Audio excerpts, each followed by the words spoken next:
칼에 손가락을 베이면 생각보다 출혈이 많이 나기 때문에 깜짝 놀랄 수 있는데요. 우리 주변에서 쉽게 발생할 수 있는 사고인데다가 칼에 베었을 때 곧바로 응급처치를 하지 않는다면 감염이 발생하고 상처가 오랫동안 낫지 않을 수 있어 올바른 응급처치를 하는 것이 필요합니다. 만약 불의의 사고로 손가락이 절단까지 됐을 경우 우왕좌왕하는 사이 치료 골든타임을 놓칠 수 있으므로 응급처치를 제대로 하는 것이 중요합니다. 현재 피가 흐르고 있는 상황일 경우 먼저 지혈을 제대로 하는 것이 필요합니다. 환부가 세균에 감염되지 않을 수 있도록 상처가 난 부위는 흐르는 물에 깨끗이 씻어 주셔야 합니다. 상처 주변에 오염물질이 묻어 있다면 이 또한 깔끔하게 씻어 주시는 것이 좋습니다. 피가 났을 때 입으로 이를 바는 경우도 있는데 입속에 세균이 많다는 것을 고려한다면 2차 감염을 초래할 수 있기 때문에 가급적이면 피를 입으로 훔치는 행동은 하지 않도록 합니다.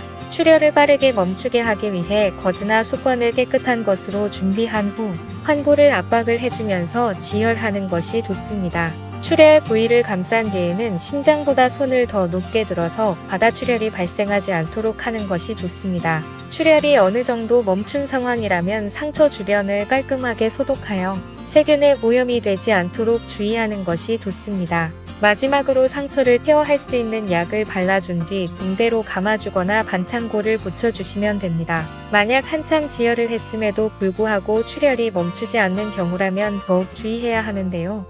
10분에서 15분 이상 지속적으로 출혈이 있다면 병원을 찾아 검사를 받는 것이 좋습니다. 이외에도 너무 깊게 베이는 바람에 피부가 같이 벌어져 안쪽에 있는 뼈나 지방층이 훤히 들여다 보인다면 병원을 빠르게 찾아서 수술을 받아야 합니다. 오염된 칼이나 녹이 슬어 있는 금속 등에 베인 상황이라면 화상풍이나 세균에 감염될 가능성이 높은 편이기 때문에 정밀 검사가 필요합니다. 간혹 문틈에 끼이거나 칼에 베어 심하게는 손가락이 절단되는 경우가 발생할 수 있는데요. 이럴 경우 올바른 응급처치 후 신속하게 손가락 접합수술이 가능한 병원을 찾아야 합니다. 접합수술과 같은 고난이도 수술은 일반 종합병원에서 진행할 수 없는 경우가 많습니다.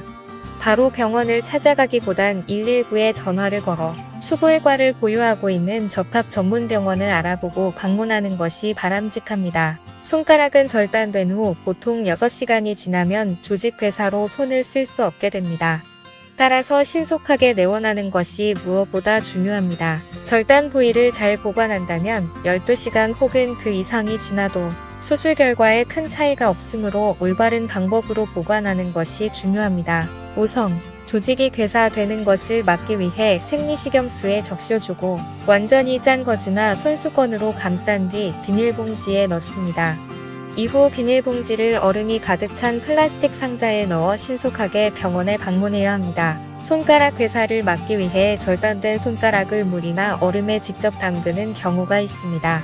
절단된 손가락을 입에 물고 가면 된다는 잘못된 속설도 퍼져 있는데요. 돌이킬 수 없는 조직 손상을 유발할 수 있어 환부를 오염시키는 행동은 절대 해서는 안 됩니다. 치료가 잘 마무리가 되었다면 이후 재활이 중요합니다.